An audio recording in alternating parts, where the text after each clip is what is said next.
Light 2025। Putin के खौफ ने नेटो के कमांडो दस्तों को अलर्ट कर दिया है। दुनिया की सबसे ठंडे इलाकों में से ग्रीनलैंड के पास 5 देशों के सैकड़ों सैनिक जमा हुए।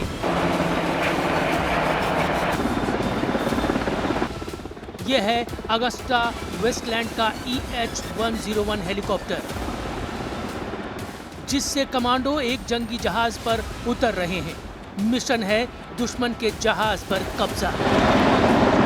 डेनमार्क, फ्रांस, जर्मनी, स्वीडन और नॉर्वे आर्कटिक लाइट 2025 युद्धाभ्यास में इन 5 देशों के 550 सैनिक जमा हुए हैं। 10 दिन के इस युद्धाभ्यास में नेटो देशों का साथ आना साफ साफ रूस को चैलेंज है। ये दुनिया के सबसे ठंडे इलाके यानी आर्कटिक में युद्ध लड़ने की तैयारी है। जंगी जहाजों और फाइटर जेट्स के साथ नेटो बता रहा है कि यूक्रेन के बाद कोई मोर्चा खुला तो आर्कटिक में रूस के दावों की धज्जियां उड़ा दी जाएंगी। ग्रीनलैंड पर अचानक अमेरिका की नजर पड़ी है, खासकर डोनाल्ड ट्रंप की। अमेरिका का दूसरी बार राष्ट्रपति बनने के बाद ट्रंप कह चुके हैं कि वो ग्रीनलैंड पर कब्जा करना चाहते हैं, क्योंकि ये अंतर्राष्ट्रीय और इलाकाई सुरक्षा के लिए बेहद जरूरी है। नेटो कमांडर भी चाहते हैं कि अमेरिका अब यहाँ पर दखल बढ़ाए और लगातार युद्धाभ्यास करे। They can do that. It's part of the 51 treaty that they have the possibility to expand their activities up here if they want to or need to, and I don't think that would be a problem. अब अचानक NATO Greenland में इसलिए active हुआ है क्योंकि Putin ने समुद्र में अपनी ताकत दिखाई है।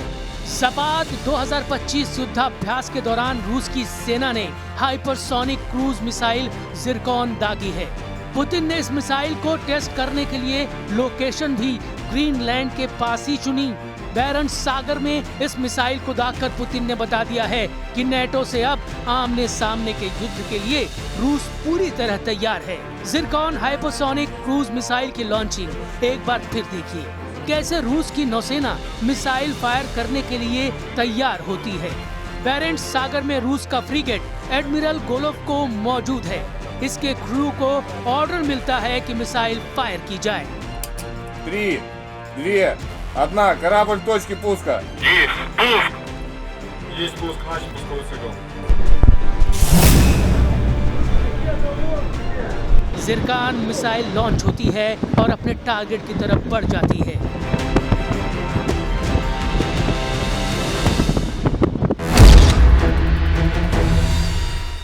रूस की Zircon missile hypersonic cruise missile है।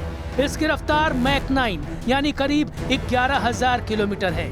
यह मिसाइल 1 सेकंड में 3 किलोमीटर का सफर तय करती है। जिरकॉन की रेंज 1000 किलोमीटर से ज्यादा है और ये जमीन से 28 किलोमीटर की ऊंचाई पर उड़ते हुए अपने टारगेट पर पहुंचती है। इस मिसाइल में 400 किलो का वॉरहेड लगा हुआ है, यानी इसके टारगेट का बचना नामुमकिन होगा। ये पुतिन की गारंटी है। रूस में जिरकॉन मिसाइल को पनडुब्बी जंगी जहाज से दागने के लिए बनाया गया है, जबकि जमीन से लॉन्च करने वाली लॉन्चिंग पर लगातार काम जारी है। रूस से ऐसे बढ़ते हुए खतरों को लेकर नेटो बहुत ज्यादा बेचैन हो गया है। यही वजह है कि उसने भी अब आर्कटिक में युद्धाभ्यास करने का फैसला किया है। All of us that works in this business think that Russia will use resources elsewhere than in Ukraine, and it will also be in the Arctic area, I think. So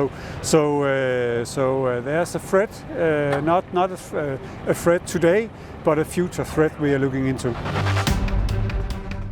Belarus और रूस के युद्धाभ्यास में Putin ने अपने Sukhoi 34 bomber को भी carpet bombing के लिए आजमा लिया है। यूक्रेन में इस बॉम्बर ने निप्रो नदी के आसपास सभी शहरों में बहुत ही खतरनाक बमबारी को अंजाम दिया है। इसी फाइटर बॉम्बर ने कई मोर्चों पर ज़ेलेंस्की को हार की चौखट तक पहुंचा दिया है। यह विमान लंबी दूरी की क्रूज मिसाइल फायर करता है। ज्यादा फासला होने की वजह से ज़ेलेंस्की के एयर सिस्टम चाहकर भी मुकाबला नहीं कर पाते। ज़ापोरिज़िया में ऐसे ही एक हमले के बाद का हाल देखिए। पुतिन के हमलों ने सब कुछ जला डाला है। क्या इमारत, क्या गाड़ियां।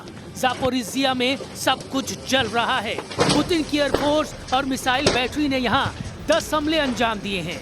ज़ेलेंस्की के लिए ऐसे हालात अब और झेलना बहुत मुश्किल साबित हो रहा है। ऐसे हमलों के आगे नेटो भी बेबस नजर आने लगा है, क्योंकि उसके दिए हर एयर डिफेंस सिस्टम भी अब पुतिन का सामना करने में जूझ रहे हैं। ये बात डोनाल्ड ट्रंप भी बहुत अच्छी तरह समझ चुके हैं। Well, they're not doing the job. NATO has to get together. Europe has to get together and do it. Look, Europe they're my friends, but they're buying oil from Russia. So we can't be expected to be the only ones that are, full bore. But Europe is buying oil from Russia. I don't want them to buy oil. And the sanctions that they're putting on are not tough enough. And I'm willing to do sanctions, but they're going to have to toughen up their sanctions commensurate with what I'm doing. रूस ने दावा किया है कि उसने Ukraine में 142 ठिकानों पर हमला किया है। इस दौरान उसने यूक्रेन को अमेरिका से मिले हाई मार्स रॉकेट सिस्टम को भी उड़ा दिया। वहीं यूक्रेन की तरफ से लॉन्च किए गए 361 ड्रोन भी मार गिराए गए। लेकिन यूक्रेन ने रूस के तेल ठिकानों को टारगेट करके बड़ा जख्म पहुंचाने का दावा किया है। रूस में तेल रिफाइनरी ज़ेलेंस्की का बड़ा टारगेट बन चुकी है।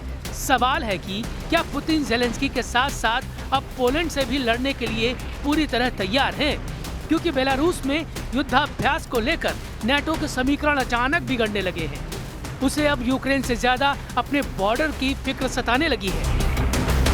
Взять уровень повыше, оперативно, стратегически, скажу так, что нам удалось систему проведения данного учения спланировать вопросы применения, так скажем, оружия более мощного или могущественного поражения.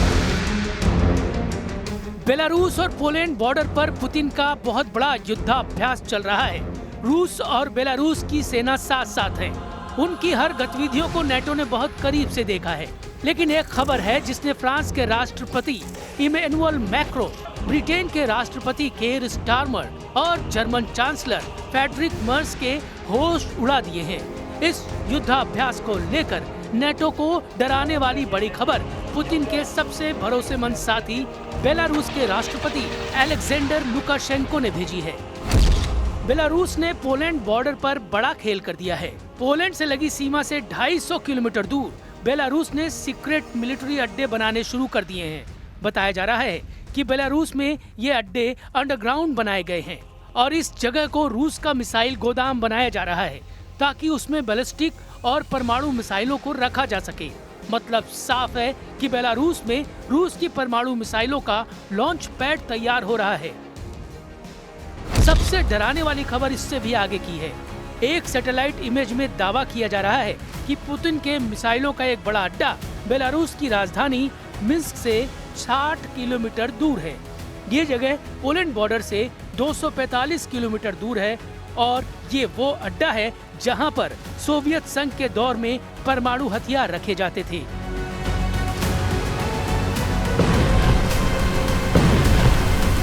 रूस और बेलारूस या कहे कि पुतिन और लुकाशेंको दोनों की दोस्ती नेटो के लिए बहुत बड़ा खतरा मानी जाती है। लुकाशेंको कहते आए हैं कि वो पुतिन के सबसे मजबूत साथी हैं और पुतिन भी बेलारूस की वफादारी के कायल हैं। Мы активно отслеживаем всю военную активность, которая происходит вблизи наших границ, и готовы отреагировать на любые провокации, которые возникнут в ходе проведения учения «Запад-2025». पुतिन बेलारूस में अपना मिसाइल गोदाम बना रहे हैं। ऐसा गोदाम जहां पुतिन की परमाणु मिसाइल भी रखी जाएगी। वैसे इसकी तैयारी पिछले 2 सालों से चलती आ रही है। इसका बड़ा मैसेज क्या है वो समझिए। बड़ा मैसेज क्या है वो समझिए। बेलारूस में मिसाइल तैनात करने से यूक्रेन के साथ 4 और देशों पर परमाणु हमले का खतरा सताने लगा है। इसमें लातविया, लिथुआनिया और एस्टोनिया है। इसमें सबसे बड़ा डर पोलैंड को भी है और इन सभी देशों तक इस्कंदर जैसी छोटी दूरी की मिसाइल से हमला किया जा सकता है। यानी पुतिन ने बेलारूस से मिसाइल ट्रांसफर करके अपने कई दुश्मनों को एक साथ साधने की कोशिश की है। उत्तरी पोलैंड में उस जगह चलिए जहां से रूस का बॉर्डर सिर्फ 6 किलोमीटर है। ये जगह रूस के कलिनिनग्राद के पास है जो बाल्टिक सागर से लगा रूस का ही एक इलाका है। यहाँ पुतिन को रोकने के लिए पोलैंड की सेना उन लोगों को ट्रेनिंग दे रही है जो आम नागरिक हैं, जो किसी सॉफ्टवेयर कंपनी में काम करता है। कोई किसी सॉफ्टवेयर कंपनी में काम करता है तो कोई किसी फैक्ट्री में सुपरवाइजर है। ये है एक कंपनी में ऑफिस एडमिनिस्ट्रेटर एनजीएस का, जो रूस के मुकाबले के लिए ट्रेंच खोद रही हैं। 36 साल की एनजीएस का जैसे पोलैंड में हजारों वॉलंटियर मिलिट्री ट्रेनिंग ले रहे हैं। W moim marzeniu zawsze było wstąpić do wojska, ale jakoś jak byłam młodsza, bo ja tutaj już jestem troszeczkę starsza niż wszyscy uczestnicy, no to jakoś tak miałam może trochę strach, a potem przyszło małżeństwo, dzieci.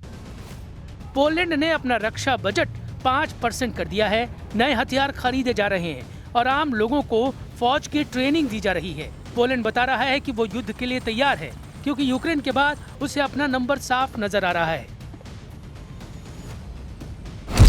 Poland में 2022 में 16,000 आम लोगों ने military training ली थी। 2025 में ये तादाद 40,000 पार कर सकती है। इससे अंदाजा लगाइए कि रूस से लड़ने के लिए पोलैंड किस लेवल पर तैयारी कर रहा है।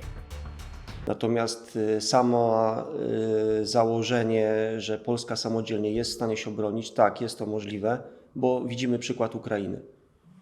Na pewno, tak jak powiedziałem, przy wsparciu sojuszniczym NATO konflikt prawdopodobnie byłby krótszy NATO lub Stanów Zjednoczonych, bo to też trzeba rozgraniczyć. Możemy liczyć na Amerykanów jako członka NATO, możemy... Baltic देश और Poland के साथ साथ NATO की हर power घबराई हुई है। वो इसलिए क्योंकि रूस और बेलारूस की जोड़ी पहले यूक्रेन को दहला चुकी है और अब बारी पोलैंड की आने वाली है। ये खौफ पूरे नेटो के दिलो दिमाग पर छा चुका है।